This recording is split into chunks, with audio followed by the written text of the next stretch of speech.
Украина расширяет плацдарм в Курской области. В Чехии назвали условия для завершения войны, а в России полицейским начнут платить за задержанных, которые отправятся на войну.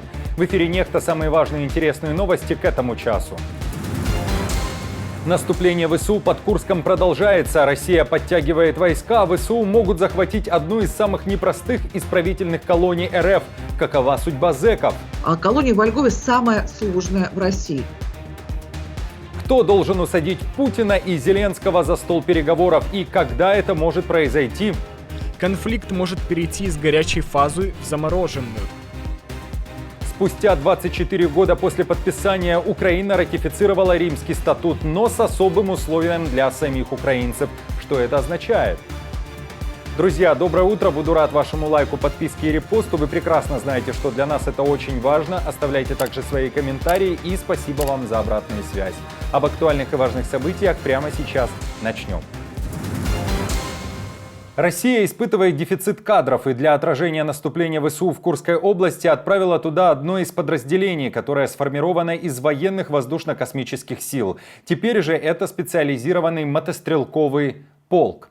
Такое подразделение – необычное явление, говорится в официальном сообщении Министерства обороны Великобритании. Аналитики военного ведомства говорят, что в состав этого мотострелкового полка попали те, кто, например, ранее выполнял специализированную работу. Речь идет об операторах радаров раннего предупреждения и операторах тяжелых бомбардировочных полков дальней авиации. А это, в свою очередь, может отразиться на том, как быстро россияне, а вернее, как долго россияне смогут освобождать свои территории. В Украине также говорят, что помимо фактора внезапности наступление ВСУ имело успех, так как россияне прикрывались срочниками. Как только по ним ударила наша артиллерия, наши силы, они, в принципе, между сражаться за свою страну и сдаться в плен, выбрали второе, хотя сопротивление было. Мы не говорим, что сопротивления вообще не было. Сопротивление было, но оно не было таким, как, например, было на запорожском направлении. Ну и дальше сейчас сопротивление, оно с каждым днем растет и растет, потому что противник начинает подтягиваться. Но мы начали расширять плацдарм в других направлениях, это факт. Поэтому темпы меньше, но мы потихоньку все равно продолжаем продвигаться. Какие конечные цели, знает только Генеральный штаб. Тем временем жители Курской области перестали эвакуировать, сообщает «Можем объяснить». Теперь из региона можно выехать лишь самостоятельно. Автобусы в приграничье чиновники отправляли только в первый день эвакуации. Люди в связи с этим говорят, что губернатор Смирнов – лжец и бросил их. Помимо этого, никто не занимается эвакуацией зэков из исправительной колонии, которая находится недалеко от Льгова, куда потенциально могут дойти ВСУ. О том, что будет в таком случае с заключенными, мы поговорили с главой фонда «Русь сидящая» Ольгой Романовой. Колония во Львове самая сложная в России. На самом деле, мои мысли сейчас все полностью с украинской властью, которой я желаю принять мудрое решение. Я не знаю, какое оно. Потому что вот ВСУ возьмет Льгов с этой колонии номер 3. Это самая серьезная колония России. Она не пожизненная, никакая, она обычная тюрьма, обычная зона. Просто там было 6 бунтов за последнее время. Сначала 800 человек себе вскрыли вены, а потом 700 человек себе вскрыли вены. Это такой, что называется, черный ход. И вот ВСУ заходит, берет зону. Дальше что? ВСУ будет этих заключенных кормить, поить, обстирывать и сторожить? Или ВСУ скажет: ребята, айда с нами, а зачем они вам? Или распахнет ворота и скажет: выходите, кто хотите, куда хотите. То есть одно из 3 решений. В России считается, что зэки – это, в общем, уже отработанный такой человеческий материал, поэтому надо отправить на войну и как-то их там утрамбовывать, превращать в украинский чернозем там, и так далее, и так далее. А эти чего? Они их не успеют. Только тратят деньги, эвакуировать. В то же время Associated Press пишет, что успешное наступление ВСУ в Курской области заставляет сторонников Путина беспокоиться и сомневаться в том, стоит ли Путина поддерживать. Война в Украине может быть заморожена или же полностью завершена, но для этого необходимы определенные условия. О конце войны решил высказаться чешский президент Петр Павел. Говорит, что нужна сила, которая повлияет на Москву и Киев. Но при этом Павел уверен, что рано или поздно Россия и Украина осознают, что война не может длиться вечно. Это может произойти в этом году, но может произойти и в следующем, или может быть через несколько лет. Конфликт может перейти из горячей фазы в замороженную, которая может длиться годами. Я скорее придерживаюсь мнения, что через несколько лет обе стороны поймут, что так продолжаться не может, и начнутся переговоры. Прежде всего, мировые державы, не только Соединенные Штаты, но и Китай, должны внести в это значительный вклад. И политически, экономически, дипломатически подтолкнуть обе страны к переговорам. В России тестируют новый метод вербовки на войну. 10 тысяч рублей теперь будут получать полицейские, которые задержали человека за какое-то преступление и в итоге уговорили его подписать контракт с Минобороны. Об этом сообщает «База». Такое вознаграждение уже якобы предлагается полицейским в Кировской области. Правоохранители должны проводить беседы и предлагать нарушителям закона отправиться в зону так называемой СВО. Премия придет полицейскому тогда, когда задержанный уже окажется в воинской части, сообщает «База». Правозащитники при этом уверены, что из задержанных могут буквально силой выбивать такие согласия на подписание контракта с Минубийства РФ. Прекрасно теперь в Кировской области ноу-хау. Полицейские должны сами его к этому сподвигнуть и уговорить. Ну что ж, неплохой ноу-хау. Я думаю, что они так получат, по крайней мере, по Кировской области, удвоение просто таких, как говорится, жуликов, которые готовы, лишь бы не сидеть в тюрьме, пойти сразу же воевать. И дела фабрикуются, и когда людей привычно задерживают с подкинутыми наркотиками, как это было обычно, люди уже понимают прекрасно, что им не отбрехаться.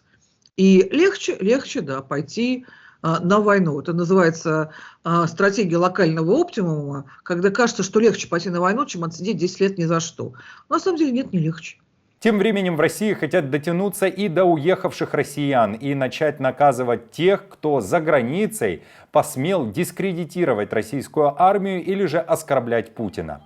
Депутаты Татарстана уже предложили ввести за это ответственность, а в правительстве РФ, конечно же, эту идею поддержали. А что вы думаете по поводу таких инициатив? Напишите, пожалуйста, об этом в наших комментариях. Украина спустя 24 года после подписания ратифицировала статут Международного уголовного суда в Гааге. Такое решение говорит о том, что Киев полностью присоединяется к работе МУС и признает его юрисдикцию. Известно, что ратификация была принята с оговоркой о том, что Киев не будет признавать юрисдикцию суда в отношении своих граждан по делам о военных преступлениях в течение 7 лет после утверждения. Напомню, что Украина стала 125-м государством-членом Международного уголовного суда. Этот суд уже занимается расследованием дел, которые связаны с войной в Украине. Москва не признает юрисдикцию суда, однако в Кремле точно знают, что МУС выдал ордер на арест Путина, а поэтому он пока ни разу не совершал визиты в те страны, где Римский статут ратифицирован, так как имеет все шансы оказаться за решеткой.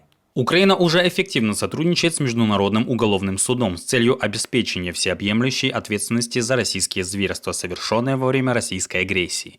Теперь эта работа будет еще эффективнее. С ратификацией Римского статута Украина также сделала еще один важный шаг к вступлению в ЕС. Беларусь выходит на новый уровень сотрудничества с Китаем. На этот раз в республике откроют центр традиционной китайской медицины. Об этом рассказал главный внештатный специалист по нетрадиционным методам лечения Минздрава. Говорят, что лечить белорусов будут не только отечественные медики, а еще и специалисты из КНР. Кроме того, в Минске заявляют, что на такого рода лечение огромный спрос. За 2023 год в белорусских медучреждениях провели 2,5 миллиона процедур. Прибегал ли к таким методам лечения Лукашенко, состояние здоровья которого часто обсуждается в прессе, достоверно неизвестно. Традиционная китайская медицина достаточно давно существует уже в Беларуси. Предполагается дальнейшее ее развитие на новом этапе с учетом применения лекарственных средств традиционной китайской медицины, а также современных технологий рефлексотерапии, которые включают в себя использование физических факторов, электрических, электромагнитных полей, лазерного излучения и так далее. В Чикаго проходит одно из знаковых событий этого года – съезд Демократической партии США, на котором Камала Харрис была официально номинирована в качестве кандидата в президенты. До выборов президента Соединенных Штатов остается всего 11 недель. Известно, что накануне официально выдвинул свою кандидатуру на пост вице-президента губернатор Миннесоты Тим Уолз, о котором американцы знают не очень много. Однако он имеет шансы заполучить доверие после своей речи на съезде.